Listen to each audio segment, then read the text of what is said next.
everybody. Morning.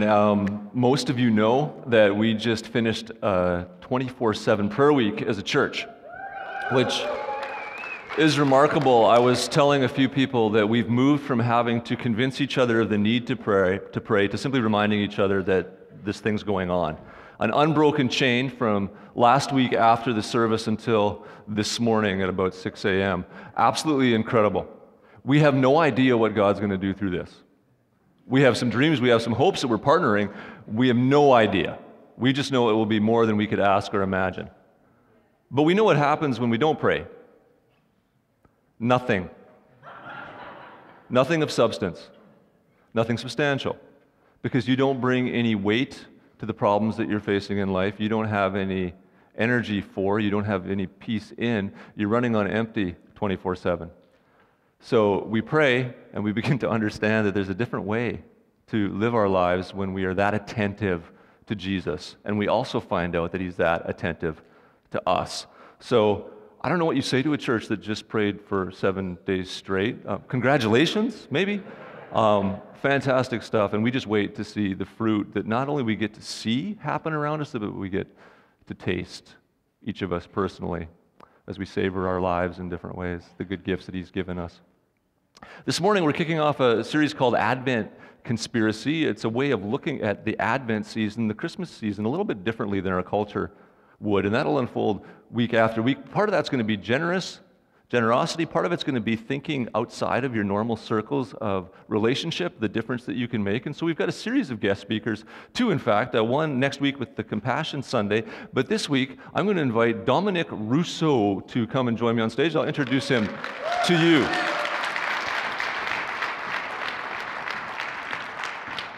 Dom's become a good friend. We're both a little too sarcastic and cynical to call him a dear friend, because that just would seem strange. But I met Don about 4 years ago, and pretty quickly we understood that our churches were similar. Although his is a church plant in Laval, 3 years old, and we are about 53 years old, so there's some differences there, but in how we want the kingdom to come and how we approach church and in the types of people that are comfortable in the spaces at Prairie Alliance Church and at the 180 Church in Laval. Very similar. So as we got to know each other, I introduced them to our board, and they started to think, you know what, we've been looking for a national partnership for a while.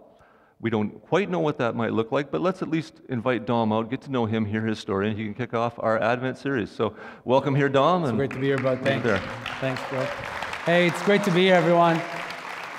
Like Nathan said, my wife and I, Beverly, who's here, we had a chance since Friday to connect with the staff and the elders, and Nathan and Tamara, your hospitality has been amazing, so we're really grateful. And every time I get a chance to share a bit about what we're doing in Quebec, I mean, my heart bubbles up, and I feel like I'm kind of overwhelmed because I never thought I'd be doing what we're doing. And so part of what I want to do this morning is to share a little bit of our story and how God's been stretching us. And one of the things I want to encourage you to think about that God's been teaching me is that we're never really ready for the things that God calls us into. I'll say that again. You're never going to be ready. Never. If you're here and you like to be ready and have everything lined up, I'm not saying planning is a bad idea, but you're never really ready. It's just like when you have a child, right? Like you can read the books and your aunt has a story and there's a blog and your parents think they know everything. You're like, it's noise, right? And then you have a child, and you're like, you're just not ready. And that's why Advent and Christmas is about God sending children into the world. One of them is Jesus. And you're just not ready for what that means. And it comes with joy and love and hope and messiness and chaos and all of those fun things, just so God gets our attention in a new way. And so this morning, I want to tell you a bit about that. But in addition to my wonderful wife, I want to introduce you 3 boys, and they're my boys. You'll see them on the screen behind me. Our 3 boys are up there. The one who's laughing, his name is Isaac, whose name means laughter. Most of the time, we're not laughing when he's around. We're trying to be like, we're going to kill you. It's Isaac. A few days ago, Isaac came up to me right after church, asked me the most theologically precise question. He asked me, Dad, do you know if Santa is allergic to peanut butter? I was like, who thinks of this stuff? But, as we're talking about it, because we have small kids, they're excited for Christmas. And I said to them, hey, guys, you know what? This is not Christmas yet. Actually, the church is celebrating this season we're going into called Advent. And they looked at me and they're like, Advent? What is that? They were like so disappointed. They're like, we got to wait for Christmas with Advent. And I was trying to explain to them, like, really what Advent is, and maybe some of you are here this morning, it's new for you. You never even heard the word Advent. You're like, I'm going to check my Bible. It's not in there. So I'll just tell you, it really is a word that the church uses to help us get into the rhythm to receive the Christmas story properly, okay?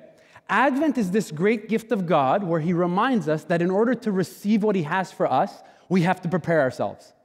Just like when you invite people over that you care about, you prepare your home, you prepare things. God's like, I want you to prepare your hearts because what I'm about to give to you, you're actually not really ready to receive. So prepare yourself and remember that what I'm going to give you is so much more beautiful, more powerful than you can ever imagine. And actually the word Advent means to expect with hope, to have this expectation with hope that God might do something different. And all of us love to pray these prayers, but no one really wants God to do that to us. Like, it wouldn't be great if God does that to my friend. It would be great if God does that to the pastor. It'd be great if God does that to the elders, but not to me, because when God answers that prayer, our lives start to get unraveled, and we're like, my plans, I thought it was going to work like this and like that. And much of what I'm doing right now with my wife, Bev, and a team of people in Montreal is something that we never thought we would do. We are located, our church is called The 180, and we are located just north of Montreal in an area called Laval. And if you know the city, it's just kind of a big city, and 8 million people live in the province of Quebec. And in kind of, over the past few years, I've kind of been learning that so many people are trying to pay attention to the province of Quebec in a new way as it relates to kingdom work and the gospel and connecting with people. And if you know anything about the province, it has a rich religious history. This province, and I grew up in it, I don't think I understood this as well as I do now, had a very complicated story with Christianity, primarily through the Catholic Church and then Protestant churches trying to shape what was going on there. And so for years, I kind of heard about what was going on there, but I'm like, I hope God sends somebody to help people in Quebec. I hope that happens. I'm going to pray for God to send someone. And I actually read an article in a magazine called Christianity Today. It's a really popular magazine, evangelical magazine, published in the U.S., and actually have a snippet of a slide from that magazine. You could just go to it. The actual magazine shocked me because they called Quebec Canada's prodigal province. And it just started to highlight this, and I'm like, I almost got offended. I'm like, Americans are making fun of my province. I just felt like, what is this about?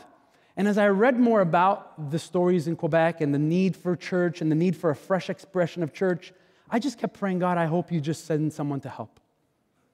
And little did I know that God was starting to burn in my own heart this new burden for my hometown. I had left Montreal for about 15 years. And so when I left Montreal, I was pastoring and serving in different contexts.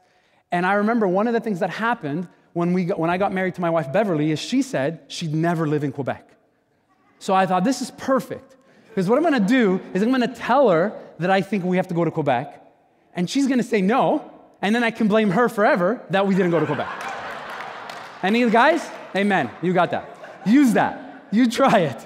So I had it all planned out. So I'm like, hey, hon, I got to tell you, I think that God has kind of been, I don't know if it's 100% from God, but I'm feeling this sense that he might be calling us to do this new church thing in Quebec. And just so you know, I was at the time pastoring a growing church in Ontario, of which Bev's family lived in that community, my wife's family. Her parents lived down the street from us. We could just walk to their house. So you can imagine just the feeling of like, what? You want us to maybe pray about what? I'm like, I know, it sounds crazy. And in my head, I'm like, this is perfect. This is exactly where I want her. I want her to think that it's crazy. So she says, this is ridiculous. We're not doing that. And I could just blame her forever. And so we just fast forward the story. We just decided we would pray, and we made a deal that we just wouldn't tell our families about this. Because my family was in Montreal, and if we told them, they'd be like, of course it's the Lord, right? And then her family lives in Ontario, and if we told them, they'd be like, praying prayers against all of that. And so we're trying to keep them at bay, and we're like, hon, let's just pray and just try to discern this. And you find yourself in a season where you're maybe trying to do that. You're just trying to discern, God, I feel you're pulling me in this direction and that direction, and I need to hear from you, and I'm not sure what to do. And I wish I could tell you that part of this morning is I'm going to give you a very packaged way that you discern that, but you don't. You don't, because kind of what God does in our lives is he invites us into these new things so that he can reveal himself in a more powerful way, and part of that requires taking a risk. and trusting him and believing that he's going to do something with the little that we give him that we never thought could ever happen. And so in that prayer time with Bev, at one point, she just, a missionary came to preach at the church I was pastoring at, and the missionary shared some things about the sacrifices that people are making for the sake of others who don't know the gospel. And I remember going home that afternoon and thinking, oh, that's amazing. Oh, that's so great. What a great sermon. And Bev was crying on her couch, and she was crying, and I said, are you okay? And she said, today Jesus spoke to me about Quebec. And I was like, what did he say? I'm like, it's going to be good. And she's like, I think you're right. I think we have to leave the stability of all of this and go do this new church thing. I was like, no. Just the moment, when God answers your prayer and you're like not happy, like you're just, no, this can't be. And so we began this difficult yet exciting process of trying to leave a church that we loved, that God was doing amazing things in, that was growing and a big staff. And we left to go start this new church in Montreal, Quebec. And now we've been there for 3 years. And we're working hard with a team. And about 120 to 130 people are gathered this morning just like this, just trying to hear and learn and dream about what it would look like for God to start something new in our context. Something with a fresh picture of his kingdom in a world where many people are looking to Quebec almost like the new mission field of North America. And people and organizations are sending missionaries and money and all, and a lot of that's just falling on hard ground. And we're like, God, we're going to go, and we're going to be obedient, and we're going to learn. And there's moments of great joy, and I'd be lying to you if I didn't tell you there's moments of great sadness, great disappointment. We try something and it flops. We're like, this is going to be great. It's going to connect with everyone. I'm like, it didn't connect with anybody. That didn't work. And God's just teaching us to trust him and to listen well. And so for this morning, just as we weave our time together, I want to bring you back to a story in the scriptures that has to do with a couple that has to wrestle with the fact that God is about to awaken in them something new they never thought would happen. And my prayer is that this morning, as we hear this story together, you would hear God saying to you, you know that I want to awaken something in your heart that you never thought would happen.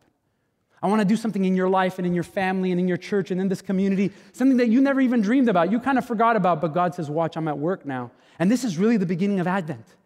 And the Bible tells us in Luke's gospel that the first people we're introduced to at the beginning of this pre-Christmas season is this old couple named named Zechariah and Elizabeth in the Gospel of Luke. And, I think about it like, who comes to mind when you think of an old couple? Don't look at anyone in the room. It's going to get awkward. Don't look at Chris. Nobody look at Chris. not 50 old, but just an old couple. You just someone that's old. And part of the imagery of this in the Bible is that it was common to just feel that you get to this place, and the idea of being old is that God is done with you. Time has passed, and you're not sure. You're kind of tired, and you see oftentimes that God stirs people who think that they're done, or they don't think they have the qualities, they don't think they have the gifts, they don't have the money, they don't have all the skills, and God starts to do something new. God starts to awaken something in their hearts. And so Luke introduces us to this couple named Zechariah and Elizabeth, and what we're told is not only that they're old, but we're also given a little bit more insight about them. And this is what it says. Both of them were righteous in the sight of God, observing all the Lord's commands and decrees blamelessly. They're serious elder material here. But they were childless, because Elizabeth was not able to conceive, and they were both very old.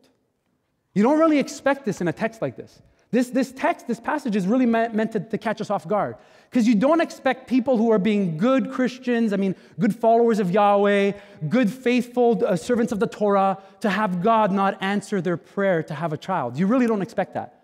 It's meant to throw you off. You're like, they did all the right things, but they couldn't have children. That's kind of weird. It's a weird way to start the story of Christmas. Because before we can get to Jesus, we first have to go through Elizabeth and Zechariah and the weight and the pain that they feel. If you've ever felt that in your life, that you've prayed and you've done all the right things and you went to the right class and you fasted, and then you're like, God, this is it, right? It's all going to come together, right? And then it doesn't. And in that moment, we make a very important decision. Many people make this decision, and I know many people in my context, that in that moment, they often begin to redefine who they think God is. God is the God who doesn't answer my prayers. God is the God who doesn't really care about people like me. God is the God who maybe helps other people, but I'm not one of those people.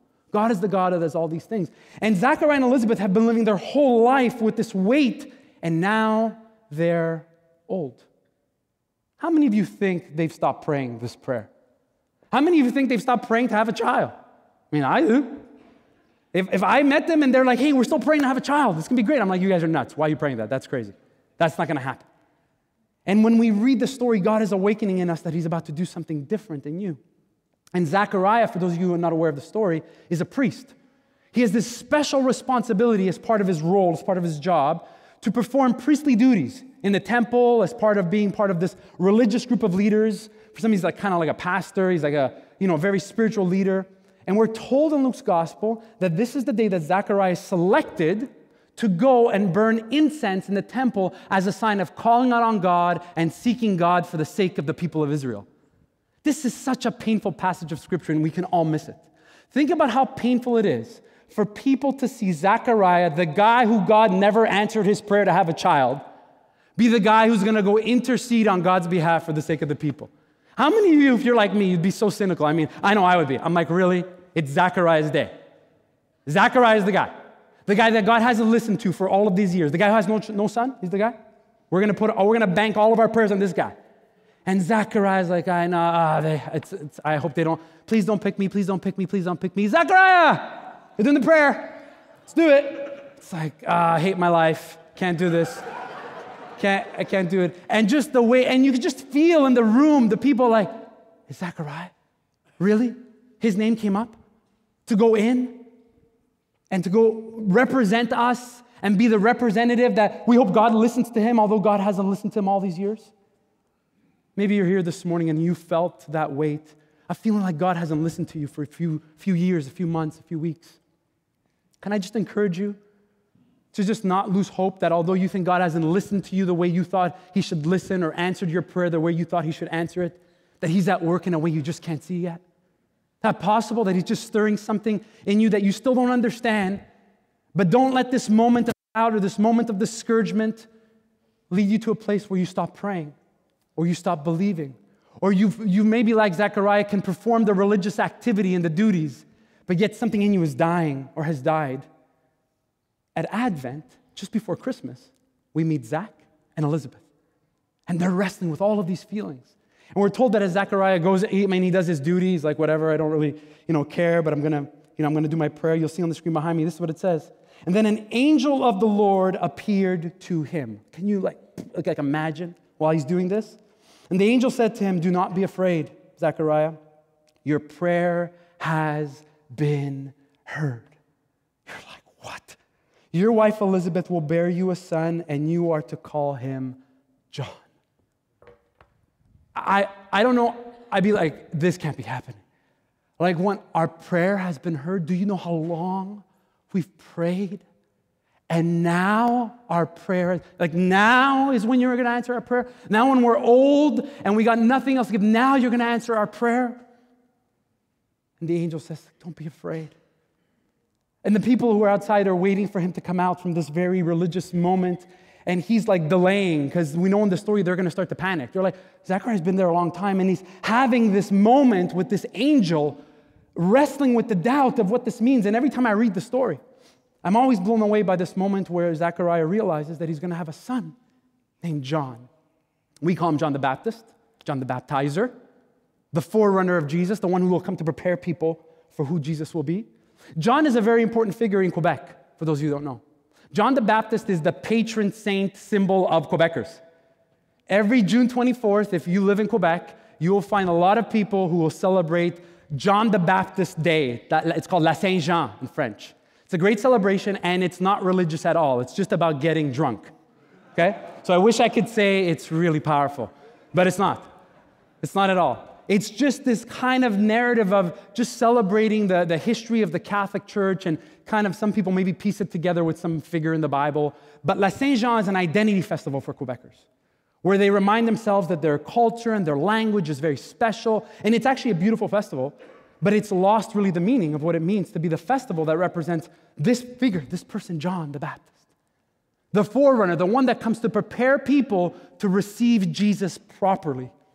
And every time I think about this and I think of the weight of this and the complexity of this, I think about how easy it is for me in my life when I read the story of the many times that God is preparing to answer a prayer that I forgot that I prayed. This is what happens. Like Zechariah has prayed, like he's like, I stopped praying that like 20 years ago, bro. Like I'm old, like angel guy. You see how old I am? Like you're telling me that me and Elizabeth, we're gonna have a baby. Do you know how hard it's gonna be for Zechariah to go back home and tell Elizabeth, hey babe, me and you, I'm telling you, tomorrow night, we're gonna have dinner, and then we're gonna dance the salsa. You guys do that here? Salsa, not the sauce. Nathan's like, oh yeah, we do the salsa, whatever. We're gonna do the despacito, whatever you call it here. Figure it out. And then we're gonna have a baby. For some of you women, they're like, think of Elizabeth, do not touch me. Like, get out of here. Is that what you would think? Yeah, probably. Get out of here. Your hands are cold. Get out of here. And then if you're Zechariah, like, no, I saw an angel. I'm like, sure you did. Sure. Saw an angel. You don't understand? Like, we read this, it goes right by. Do you know how hard it's going to be for Zechariah to pull this off? And to tell Elizabeth and be like, oh, this can't be. This just can't be. Just think of the basic, like, humanity of it. This is Advent. This is when God starts to do things nobody thought was possible. Even the people who are leading it don't think it's possible. Even the people who are the leaders, who are rallying the troops and getting excited and setting the vision, they're like, I don't believe this. This is ridiculous, guys. This is ridiculous. I hope you guys believe it. I don't believe it. I'd be lying to you if I didn't tell you there's been moments in our church plant context where I felt that. Where I've really felt like I need to believe more. I need to have more faith. God, you're going to do something special. And then there's moments where it's like, it's just easier to perform the religious duties and just make it look spiritual enough that people think it's going okay, and to forget that God is stirring something in my heart. Something that's a fire in my bones, that he's going to do something that, he really doesn't need me to do, but he's going to use me. And he's going to use others who are going to join us and be part of something special. Not so that people will remember us or a church, but that they would remember that Jesus is alive and well. And that God is at work doing something that we really can't prepare for.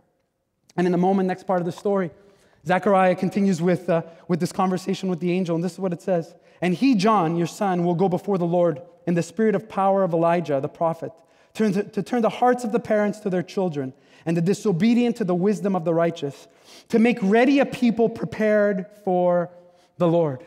Such a beautiful image of what John is going to do. Now, I've never met a parent in my whole life that's ever not had a wonderful vision for what their kids are going to become. Never. Like, I never met a parent that's like, hey, this is my son. I hope he's a failure. Like, I hope he does nothing. Actually, the opposite is true. As parents, not only do we dream for our kids, like, we dream so much that they're like, Mom and Dad, like, I can't do that. I have this funny joke I use with my boys. I'm like, hey, one of you could be the prime minister. Like, of Canada, wouldn't that be great? And they're like, what? I said, yeah, there's only really 3 criteria to being a prime minister. And I make this stuff up, right, all the time. I'm like, one, you have to be good at math. You guys good at math? They're like, yeah, I'm good at math. I'm like, yeah, you need to be good at math to be the prime minister, right? They're like, really? This was good. I said, 2, you might want to speak like French and English. That might help you. I'm like, you guys learning your junior French? They're like, yeah. And I said, and you just have to have a cool dad. Do you guys have a cool dad? Like, yeah. I'm like, there we go. We're on track. So when one of my boys is the prime minister, remember, you heard it here. You heard it here right away. We have these silly dreams for our kids. That's silly, hopeful, excited. And Zechariah not only hears what he's going to call John, his name's going to be John. And like, really? Couldn't I pick his name? No, his name is John. That's what he's going to do. Can't pick his name. Can't Google best name of the year last year in Israel. Can't do that. John. And this is part of what he's going to do. Part of what he's going to do is he's going to stir in parents who've forgotten what it means to be spiritual leaders. The fire that God is doing something new.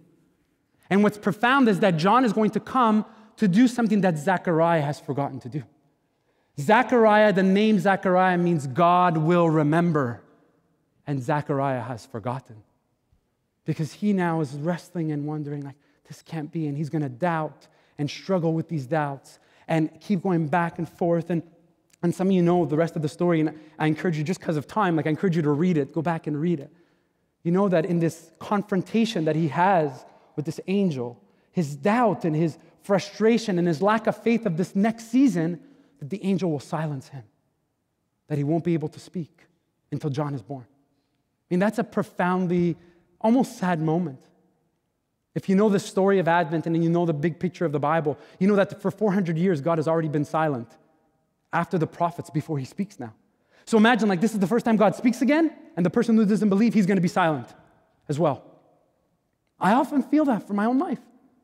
The responsibility of having to trust God even though we don't see all the pieces. The responsibility of having to learn what it means to have a new kind of faith. You're here maybe this morning and you're feeling the weight of that. You know, you're going to sing a Christmas carol. Maybe you're going to try to pray. You might give a little bit in the offering to help. But you want more than that. You want God to stir in you like a new faith, a new sense of vision for what he can do. And just like Zechariah and Elizabeth, you're like, we don't really have much to give. Like we don't feel like we're equipped, and we feel old, and we feel like, you know, our days are done. And if you're here this morning, can you just not believe that lie anymore? Just not believe that lie. Because at Advent, when the Spirit begins to move, he begins to show us what he's able to do with people who just say, we're going to be your servants. We're just going to be your servants. My wife and I, Beverly, are testimonies of that, not because we're amazing church planters or not because we always know what we're doing, but because we just said to God at one point we were just going to be obedient. And when we're obedient and we step out in faith, little miracles begin to happen, and God shows us that he's at work in ways we never thought he would be. You know, and you're like, I should have had more faith. And I told the elders, I think, the story yesterday about the moment when we first went to the bank to tell them that we were moving from one province, Ontario, to another province, to kind of do this church thing. And I went to the bank, and the lady who was working at the bank said, oh, so we have to take a look at your mortgage for your house. I'm like, yeah, I guess that's what we need to do. And they're like, well, if you break your mortgage, it's going to cost you $10,000. And I'm like, $10,000. Like, they're like, yeah. And it keeps going through my head. It's like, why are we doing this church plant? Whose idea was this? I'm just so tired already. I'm like, why didn't my wife say no? All of these things, right? And she's saying this to me, and I'm like, wow. She's like, there's really only one way for you to not pay this penalty. I'm like, look, what is it?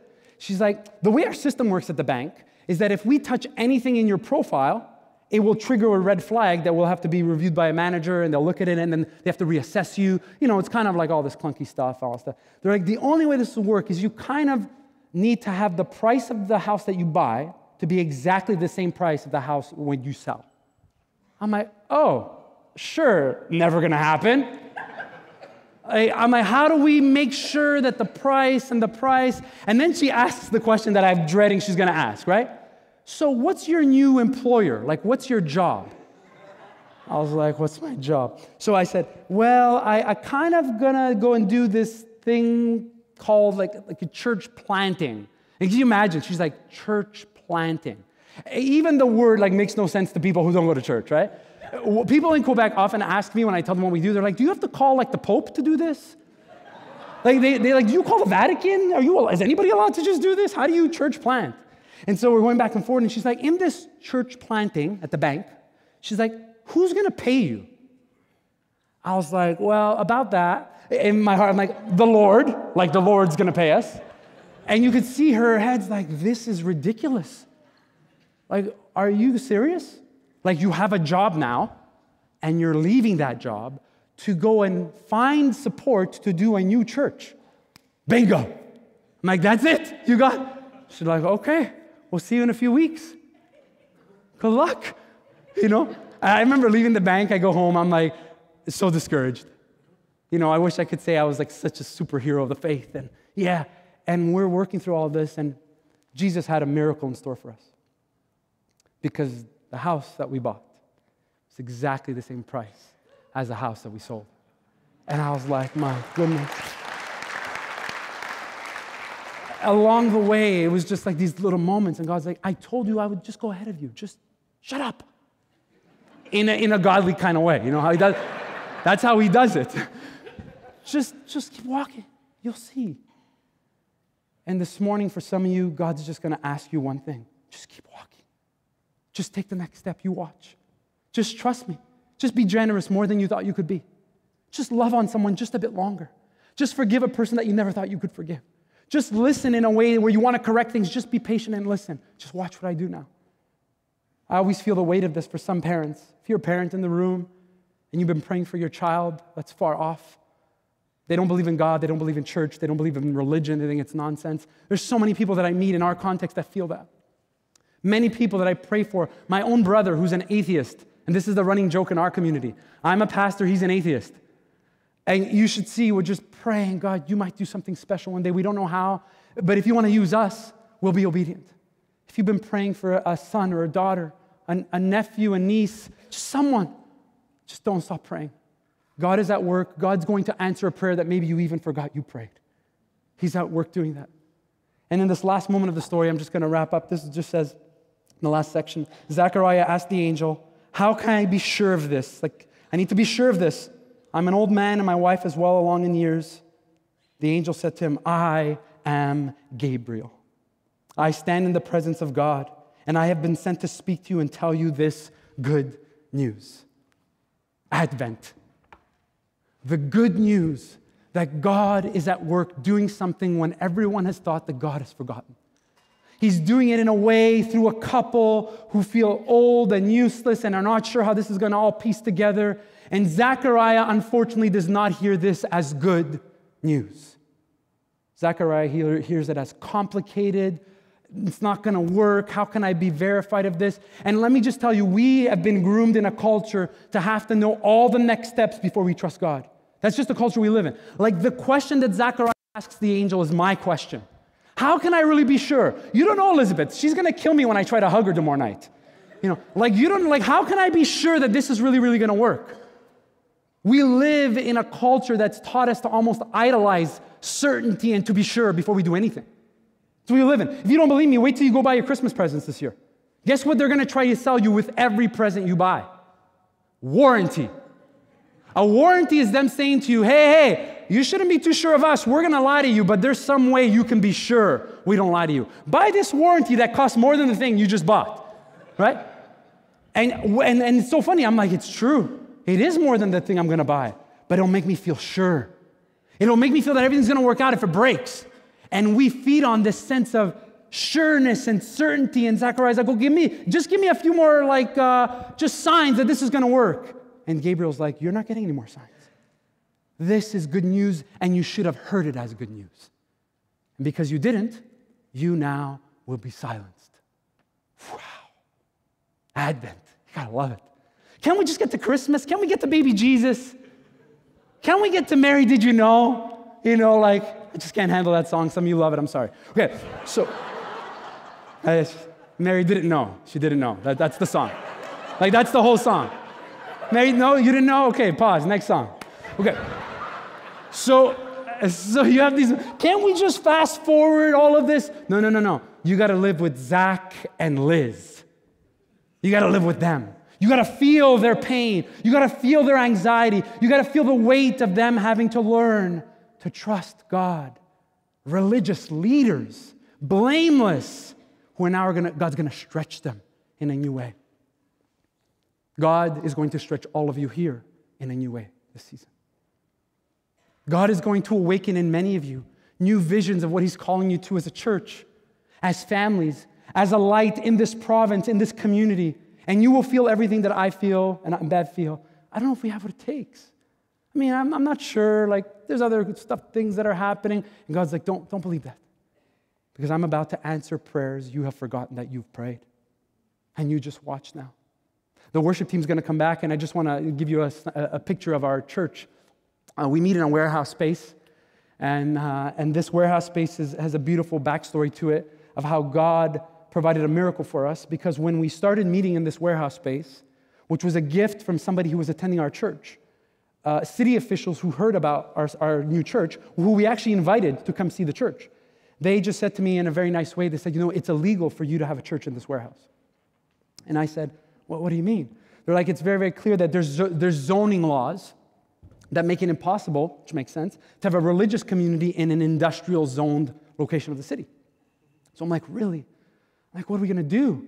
He's like, well, we can let you meet here for a little while, but as this church grows, which is our vision and our dream, you're going to have problems, and we're going to get, complaints, and you're going to have all these other issues come up. So we recommend that you actually make an official request to the city to give you a zoning permission change on this property.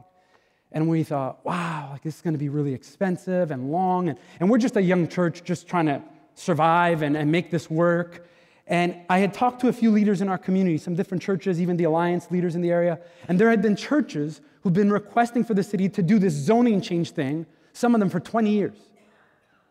And in Quebec, one of the challenges that we're going to face is where the city, they're not against religion, but they just can't navigate all different religions and how to give them space and not give them space and get into technical problems. And so we knew that when we made the request, we just said, God, you're going to have to go before us. And the first request we made came back with all this paperwork. They had to come measure every door and bathrooms for all kinds of, guidelines, which is important. And then this past spring, right around the end of March, the beginning of April, we got a letter from the city saying that they had given us a zoning permission change. And it was again one of those moments for me where I was like, God, you answered our prayer and that's great, but now how are we gonna pay for this? How are we gonna, it's like a prayer that's good news turns into almost like weighty news. And God is teaching me just what he taught Zechariah. This is good news, just trust me now. Just trust me. And I want you to know this morning, I'm just gonna pray for you before we just sing one last song. I just want you to know that there's a community, a small church in Quebec, just doing our best to be a light in a very difficult situation. And we're excited at the opportunity to be here, to have you even just listen to our story. You remember to pray for us. Remember to just believe with us. And my prayer is that God would show us what a special maybe partnership would look like with our churches as we learn to trust Jesus in a new way. Let's just stand and I'm going to pray for us this morning. God, I thank you for this church. I thank you for the elders and for Nathan and the team and for the leaders that you've brought together even this morning to teach us again what it means to trust you in new seasons that we cannot expect to prepare for. This Advent, in this series, would you begin to stir in their hearts new things that they never thought they would do? Would you begin to stir in many hearts new opportunities that you're going to call them to? And I pray that as we move forward and as we learn as a church and as they learn to be your church here, that you would teach us what it is that you're doing in our hearts for the sake of something so much bigger than us, for the sake of your glory and for the sake of the fact that you are a God that always outgives us. Always. Prepare us properly to receive Jesus as your Son this Christmas. Stir in us a new passion for the things of your kingdom. I pray this in your name. Amen.